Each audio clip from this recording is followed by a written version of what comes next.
ईमानदारी का फल। बहुत साल पहले एक छोटे से नगर में कुसम नाम का एक गरीब लकड़हारा रहता था। उसका जीवन जंगल से लकड़ी काट कर लाना और उसे बेचकर अपना पेट भरना था। सालों से उसकी यही रोजमर्रा की जिंदगी थी।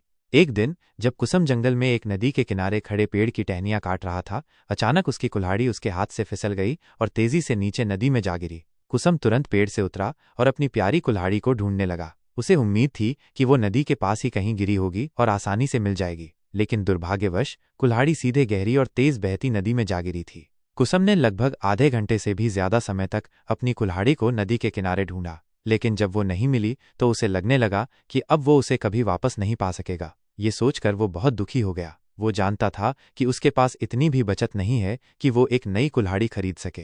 अपनी बेबसी पर वो नदी के किनारे बैठकर फूट फूट कर रोने लगा।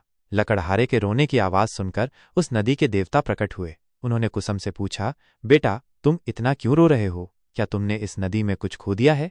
नदी देवता का सवाल सुनते ही कुसम ने उन्हें अपनी कुल्हाड़ी के नदी में गिरने की पूरी कहानी बता दी। नदी के देवता ने उसकी बात ध्यान से सुनी और उसकी कुल्हाड़ी ढूंढने में मदद करने का वादा करके वहां से चले गए।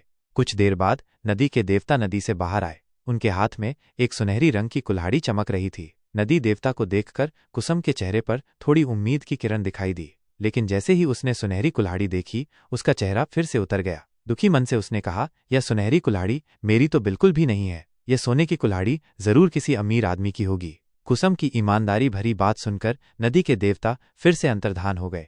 थोड़ी देर बाद नदी के देवता दोबारा नदी से बाहर निकले। इस बार उनके हाथों में एक चांदी की कुल्हाड़ी थी जो चांदनी की तरह चमक रही थी। उस कुल्हाड़ी को देखकर भी कुसम को खुशी नहीं हुई। उसने विनम्रता से कहा, यह भी मेरी कुल्हाड़ी नहीं है प्रभु, ये किसी और की होगी। आप कृपया उसे ही ये कुल्हाड़ी दे दीजिएगा। मुझे तो बस अपनी वही पुरानी लोहे की कुल्हाड़ी चाहिए। इस बार भी कुसम की सच्चाई देखकर नदी के देवता फिर से पानी में चले गए। इस बार भगवान काफी देर बाद नदी से बाहर आए। अब देवता को देखते ही कुसम के चेहरे पर एक बड़ी सी मुस्कान फैल गई। उसने नदी देवता से कहा, इस बार आपके हाथ में जो लोहे की कुल्हाड़ी है वह जरूर मेरी ही है। ऐसी ही कुल्हाड़ी लकड़ी काटते समय मेरे हाथ से नीचे गिर गई थी। कृपया आप ये कुल्हाड़ी मुझे दे दीजिए और बाकी दोनों कुल्हाड़ियों को उनके असली मालिक तक पहुंचा दीजिए। कुसम की इतनी ईमानदारी और निष्कपट मन देखकर नदी के देवता बहुत प्रसन्न हुए। उन्होंने कुसम से कहा, तुम्हारे मन में जरा भी लालच नहीं है। तुम्हारी जगह कोई और होता तो सोने की कुल्हाड़ी देखते ही लपक लेता, लेकिन तुमने ऐसा बिल्कुल भी नहीं किया। चांदी की कुल्हाड़ी को भी तुमने लेने से इनकार कर दिया। तुम्हें सिर्फ अपनी साधारण लोहे की कुल्हाड़ी चाहिए थी।